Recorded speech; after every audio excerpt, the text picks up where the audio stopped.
je vais continuer un peu dans le même sens qu'Agnès. Je ne répéterai pas ce qu'elle dit parce qu'elle elle s'est placée plutôt sur... elle s'est placée plutôt sur la... J'ai positionné plutôt sur la question institutionnelle, le débat politique tel qu'il se présente aujourd'hui. Elle en a souligné l'importance pour la démocratie dans l'université, mais aussi en dehors. Moi, je vais essayer d'aller un peu plus loin et d'aller sur les fondements même de cette étrange querelle au sein de l'université.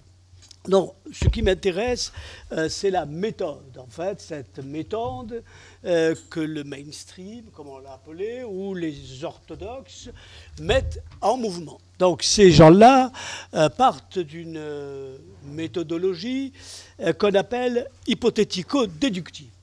Et cette méthodologie hypothético-déductive a une prétention à être scientifique. Qu'est-ce que ça veut dire? Ça veut dire qu'au fond, on fait une hypothèse, et cette hypothèse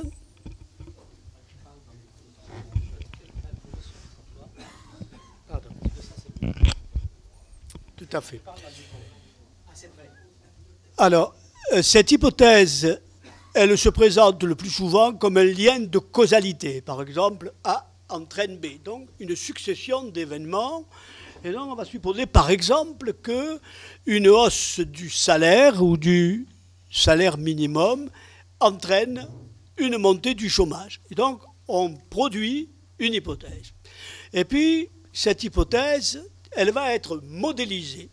Et la modélisation, c'est le lieu de l'économie mathématique. Et on va essayer de trouver quelques équations pour expliquer que d'une manière logique, la hausse des salaires entraîne nécessairement la hausse du chômage. Ça, c'est ce qu'on appelle l'économie mathématique. Et dans un troisième temps, on va vérifier que les résultats du modèle sont justes. Ça, c'est le lieu de la statistique ou de l'économétrie.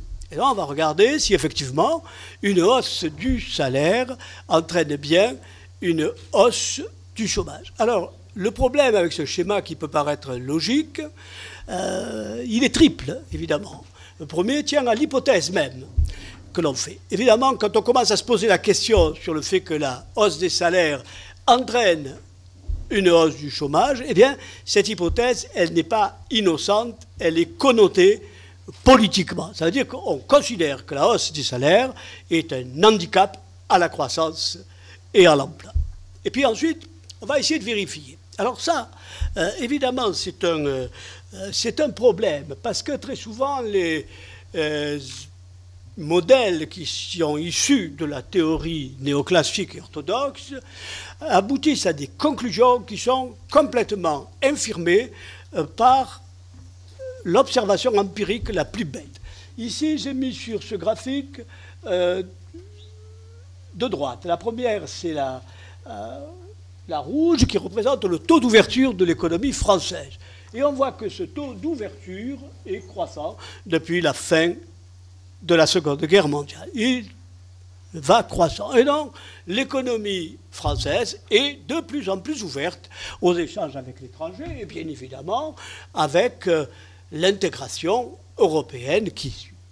Et en dessous, nous avons mis le taux de croissance. Et ce que nous voyons, évidemment, c'est que la relation entre les deux courbes est inverse. C'est-à-dire plus l'ouverture augmente, plus la croissance diminue. Mais ça ne fait rien. L'économie orthodoxe nous explique que l'ouverture est bonne pour la croissance et l'emploi. Or, plus nous nous ouvrons, et plus nous voyons que cette croissance diminue. Donc, c'est une contre-vérité. Deuxième contre-vérité, c'est la question des dépenses publiques. Depuis Adam Smith, c'est-à-dire 1776, on théorise cette idée débile, franchement idiote, selon laquelle la croissance des dépenses publiques entraîne nécessairement une baisse de la croissance économique. Et donc, si on regarde, nous voyons que sur le long terme, au moins, bien, les dépenses publiques ont toujours augmenté. Prenons l'exemple de l'Angleterre.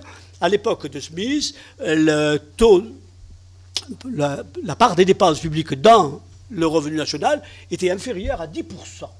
Et donc, Smith nous disait, si on ne réduit pas ce taux, eh bien, on risque d'avoir des ennuis, la croissance va être enrayée. Or, non seulement la croissance des dépenses publiques, elle est continue complètement, mais en outre, évidemment, on se rend compte qu'elle n'entrave pas la croissance. C'est-à-dire que la croissance est toujours accompagnée d'une croissance des dépenses publiques pour une raison qui est assez simple à comprendre, sauf pour les économistes orthodoxes, c'est que l'économie de marché a besoin du développement des infrastructures étatiques pour continuer à se développer. Or, il y a un économiste qui s'appelle Adolf Wagner qui a expliqué, ça date des années 1870 quand même, que les investissements publics avaient des rendements rapidement décroissants. Et donc, pour continuer à avoir de la croissance,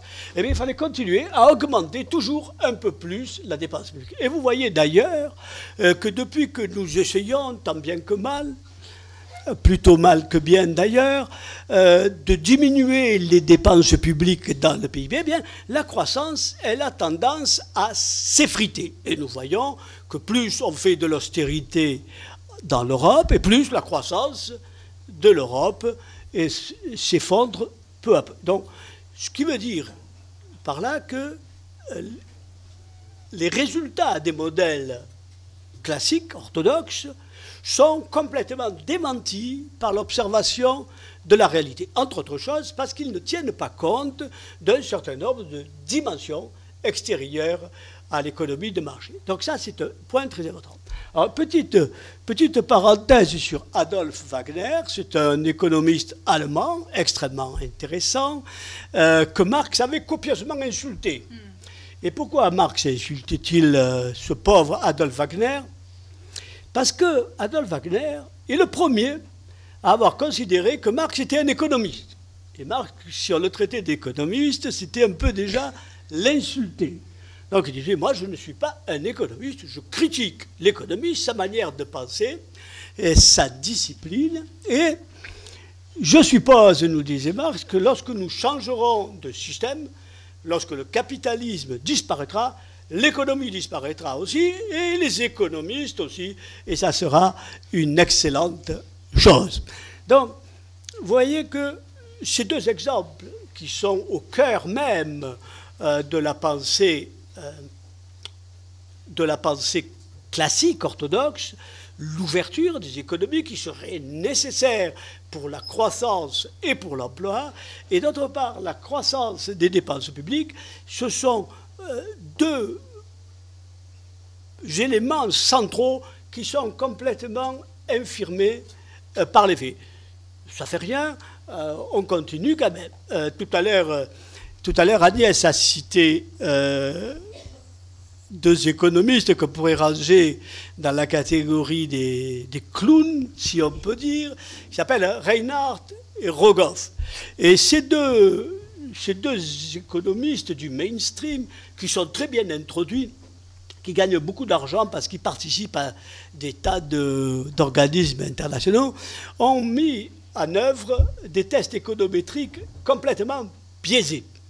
Alors, quand ils disent, leur idée, c'était de démontrer que la croissance de la dette publique, au-delà de 90% du PIB, eh bien, elle paralysait toute forme de croissance. Donc, c'était la première urgence, c'était de diminuer ces dépenses publiques. Et puis, on s'est rendu compte que cette étude avait été complètement bidonnée. Alors bon, je ne vais pas rentrer dans le détail des calculs, mais c'est vrai que quand on fait un peu d'économétrie, c'est assez facile de tronquer un peu les échantillons, de prolonger la temporalité de l'étude pour obtenir à peu près les résultats que l'on veut. Et donc on a démontré qu'avec le propre protocole de Reinhardt et Rogoff, l'idée selon laquelle l'austérité était la solution pour relancer la croissance de l'emploi était une idée complètement non fondée et manipulée. Ça n'empêche pas qu'on continue à se référer à cette étude qui, qu'on a prouvé complètement bidonné. Qui se réfère à cette étude débile? Les députés du Parti socialiste, qui, après cette critique, eh bien, ils montrent cette étude en disant, mais vous voyez, on est bien obligé de faire l'austérité parce que l'étude montre que nous sommes coincés par cette question. Alors, ça, c'est un point qui est assez important. Vous voyez que cette histoire de manipulation par Reinhardt et Rogoff de la réalité empirique, elle est emblématique de ce que sont les économistes du mainstream. Ce sont, il faut le dire ici de manière violente, ce sont des gens qui sont complètement corrompus et qui gagnent beaucoup d'argent s'ils arrivent à faire une carrière intéressante. Il y avait un article, je crois, il y a 2 semaines dans Marianne, sur l'argent que Jean Tirole gagnait. Donc, ce n'est pas un chercheur qui est évidemment concerné que par la recherche de la vérité, mais il gère un certain nombre de boutiques pour recycler le pognon qui gratte d'un côté ou de l'autre. Alors, les hétérodoxes, venons-en à ces hétérodoxes. Ils ont une approche qui est différente. Et ce qui recoupe la plupart des hétérodoxes, que ce soit Schumpeter, Keynes ou bien d'autres, ou même Marx, c'est leur référence à l'histoire. C'est-à-dire que chaque fois, ces hétérodoxes se trouvent devant un mur. C'est-à-dire que l'histoire va démontrer que tel ou tel pan de la doctrine, eh bien, elle était complètement erronée. Et en général, ces hétérodoxes sont marqués par la crise économique. Alors, le premier hétérodoxe, c'est Malthus. C'est Malthus le premier qui se rend compte que les lois du marché, finalement, ça ne produit pas forcément l'ajustement. Et que si les lois du marché produisent des déséquilibres, le marché tout seul ne peut pas revenir à un équilibre satisfaisant. Il faut une puissance extérieure, que ce soit l'État, que ce soit la Banque centrale comme chez Keynes, ou que ce soit une révolution comme chez Marx. Donc il faut une puissance extérieure au marché, complètement neutre par rapport au marché, qui interviennent pour compenser les dégâts que les lois du marché ont générés. Donc ça, c'est un point extrêmement important. Mais on va aller un petit peu plus loin, parce que l'histoire, en réalité, si elle déclenche, particulièrement l'histoire des crises, si elle déclenche la réflexion, c'est-à-dire qu'elle met en miettes, finalement, cette théorie orthodoxe, eh bien, cette histoire, ce n'est pas seulement une manière de vérifier empiriquement qu'on a raison contre nos amis orthodoxes. L'histoire, c'est plus que ça, c'est une méthode. C'est cette idée qu'au fond, il est complètement impensable de croire qu'on peut analyser l'économie au XXIe siècle comme on l'analysait au XIXe siècle. Que la société ayant changé, pour des raisons multiples et variées, il est impossible d'analyser ces formes sociales toujours avec les mêmes grilles de lecture. Donc ça, c'est un point qui est complètement central. En 2003, Stiglitz avait écrit un ouvrage intéressant qui avait été traduit en France par le nom de « Quand le capitalisme perd la tête ». Et il écrivait ça avant la crise. Et d'ailleurs, Stiglitz, dans cet ouvrage, annonçait la crise imminente. Il annonçait en 2003, il n'était pas le seul. Contrairement à une idée reçue, beaucoup d'économistes ont anticipé, bien avant 2007-2008, la crise dite des subprimes. Simplement parce qu'ils prolongeaient les exemples de la crise asiatique, de la crise russe, de la crise mexicaine, etc. Et Stiglitz disait, mais pourquoi on ne tient pas compte de ces choses-là? Et il avançait un point très important qui fera plaisir à notre amie Agnès, c'est que les économistes sont mal formés. Ils sont déformés, c'est-à-dire qu'ils n'ont pas de culture générale, ils ne connaissent ni l'histoire des faits, ni l'histoire des crises, ni l'histoire de la pensée économique. Et donc, ils ont un peu le nez dans le guidon, ils sont braqués sur le dernier modèle qui vient de paraître dans l'American Economic Review ou dans le JPE ou des choses comme ça. Mais ils ne se rendent pas compte que la répétition des crises, c'est quelque chose qui est connu depuis longtemps. En 2009, je crois, nos amis Reinhardt et Rogoff ont sorti un bouquin très intéressant qui s'appelle « Aujourd'hui, c'est différent » et qui porte sur 800 ans de crise financière. Ils disent, mais ça fait 800 ans qu'on a des crises des budgets, du déficit, etc., etc. Ça fait 800 ans que l'histoire se répète. Et donc, ils font tout un travail très intéressant, d'ailleurs, discutable, bien évidemment, mais intéressant. C'est un travail statistique, où ils essaient de recouper toutes les données possibles et imaginables sur la crise des finances publiques depuis 800 ans. Et ils montrent que chaque fois, eh bien, l'État se retrouve étranglé par la question financière. Mais ils n'en tirent aucune conclusion théorique. C'est-à-dire que cette répétition, elle intervient comme ça, au-dessus de la réalité du marché. Au fond, c'est presque toujours des répétitions d'accidents. Alors, Marx dénonçait déjà cette attitude.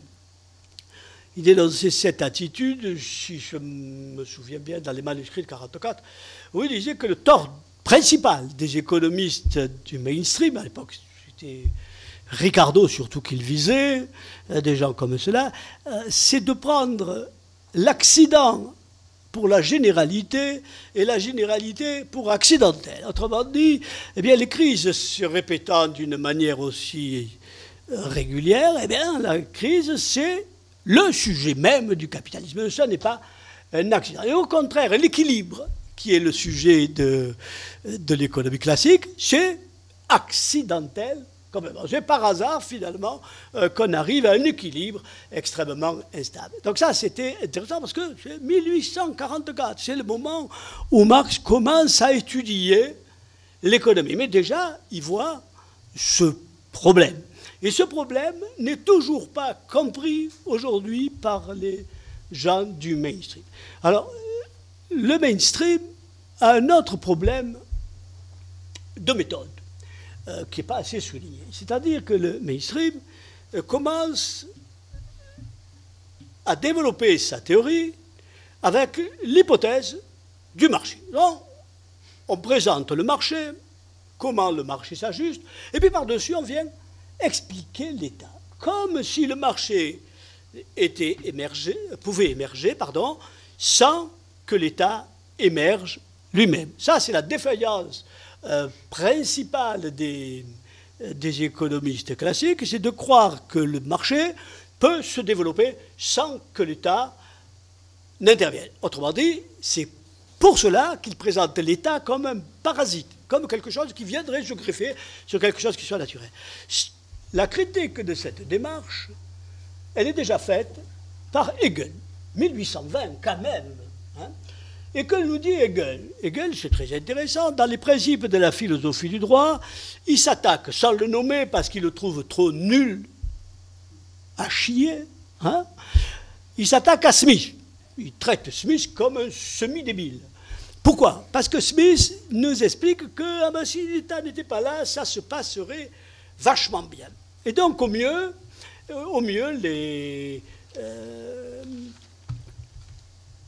l'État peut appuyer le développement du marché. Et Hegel conclut, sous l'influence de James Stewart d'ailleurs, que Smith se trompe, parce que ce qui se développe, ce n'est pas le marché grâce à l'État, en fait c'est l'État grâce au marché. Et on peut dire d'un certain point de vue, et les chiffres nous donneront raison, que c'est Hegel qui a eu raison, puisque l'État s'est toujours développé, de plus en plus développé pour des raisons, entre autres celles évoquées par Wagner. Alors, donc vous voyez que ces questions d'histoire sont extrêmement importantes parce qu'on ne corrige pas ces erreurs. Alors, le dernier point de mon intervention vient sur un point que déjà Agnès a un petit peu évoqué, c'est la question de l'histoire de la pensée économique. La pensée économique, elle commence à se former, telle qu'on la connaît aujourd'hui, disons, à la fin du XVIe siècle. fin du XVIe siècle, on commence à penser l'économie politique comme un champ nouveau, avec des instruments de réflexion nouveaux, etc. Et ce qui est frappant, ce qui est très intéressant dans cette histoire de la pensée économique, c'est qu'en fait, depuis cette époque-là, les controverses n'ont jamais cessé.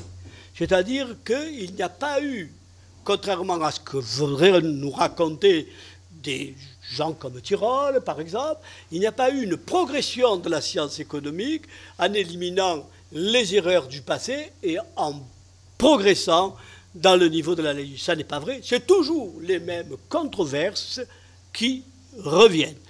L'intervention de l'État, dans l'économie, la question du protectionnisme, la question du libre-échange, etc. Ce sont toujours les mêmes questions qui reviennent.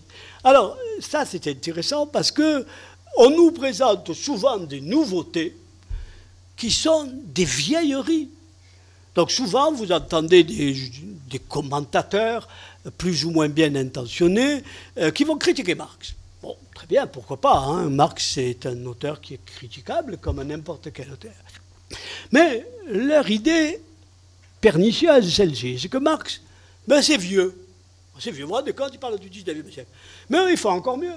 Ce qui se réfère à des schémas de pensée qui sont antérieurs à Marx. Par exemple, la théorie du commerce international, cette théorie complètement débile, selon laquelle l'ouverture, les échanges tirent la croissance, elle date de Ricardo. C'est la théorie des avantages comparatifs. C'est une théorie, en économie, c'est une des théories les plus erronées qui existent. Mais c'est celle-là qu'on met en mouvement.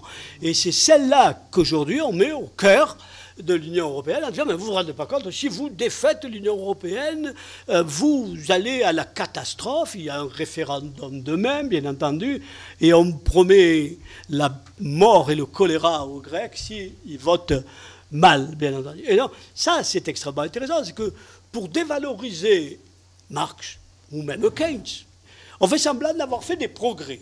Mais en réalité, quand on gratte un petit peu, à part la forme des équations qui sont contenues dans les modèles, les hypothèses et la logique de ces modèles sont bien antérieures à Marx. Alors, pourquoi c'est important de s'intéresser à cette controverse dans l'histoire de la pensée économique? Essentiellement pour montrer que les points de vue sont opposés, sont irréductiblement opposés, parce que les points de vue sont d'abord politiques. C'est-à-dire que les intérêts des uns et des autres ne seront absolument pas les mêmes. Je conclurai cette histoire sur le cas particulier de Walras. Léon Walras, c'est, comme vous le savez, le père de l'économie mathématique. Donc c'est vraiment celui qui a inspiré tout le modèle d'équilibre général et puis toutes les suites que le mainstream lui a données. Mais ceux qui se réfèrent à Léon Walras oublient souvent que ce modèle de concurrence pure et parfaite, qu'on appelle modèle d'équilibre général, n'est pas considéré, comme Walras, comme pouvant représenter la réalité empirique, celle du jour, celle qu'on vit. Et c'est pour cette raison qu'il avait publié 2 recueils d'articles qui s'appellent l'un « Traité d'économie sociale » et l'autre « Traité d'économie appliquée ». L'idée, c'est que la concurrence pure et parfaite, c'est bien beau, mais c'est complètement limité. Et qu'à côté, il faut traiter de la question de la nation, des monopoles, de la pauvreté, des inégalités, et donc il faut que, finalement, l'État intervienne. Donc, vous voyez l'intérêt qu'il y a à connaître cette histoire de la pensée. Donc, il faudrait l'enseigner dans les universités, comme il faudrait enseigner d'une manière fine l'histoire des faits économiques, justement, ça nous permettrait d'introduire le doute dans la prétention de tel ou tel économiste à démontrer que finalement l'économie suit une voie unique et peut s'expliquer dans un modèle unique auquel tout le monde peut se rallier.